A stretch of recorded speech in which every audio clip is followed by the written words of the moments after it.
Hello everyone, আসসালামু আলাইকুম। নতুন বছরের শুরুটা আমরা কেমনে করলাম এটা নিয়ে থাকলো আজকের ভিডিওটা। প্রত্যেক বছর হ্যাপি নিউ ইয়ারের সময় কিছু না কিছু করেই থাকি, বাট এই বছর কোনো কিছুই করতে ইচ্ছা করছিল না। সেদিন বাসা থেকে বের হইতে 11টা কাছাকাছি হয়ে যায়। আমাদের বাসার পাশেই একটা নিউ রেস্টুরেন্ট খুলেছিল, সো আমরা ভাবলাম না হয় আজকে এই রেস্টুরেন্টে যাই। রেস্টুরেন্টের নাম হচ্ছে জ্যান টেবল, আর রেস্টুরেন্টটা অনেক সুন্দর ছিল। এই বছর সাদি আপু, সুমাই আপু, মরশুদ ভাই কেউই দেশে ছিল না, যার কারণে এত সুন্দর করে সেলিব্রেট করিনি। সেদিন আমরা অর্ডার করি fried rice, chicken sizzling and beef sizzling. সেদিনের খাবারগুলো অনেক বেশি মজা ছিল। নর্মালি আম্মু বাইরে খাইতে চাই না, বাট সেদিনের খাবারগুলো আম্মুকে অনেক ভালো লেগেছে।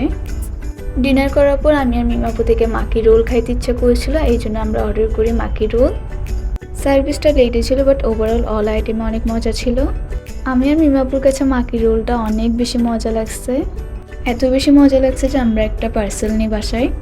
আর সেদিনে এই সুন্দর হুডিটা আমাকে পাঠানো হয় অ্যালোরিক ফেসবুক পেজ থেকে। রাত 12টা বাজার সাথে সাথে আমরা একটি রুফটপে যাই।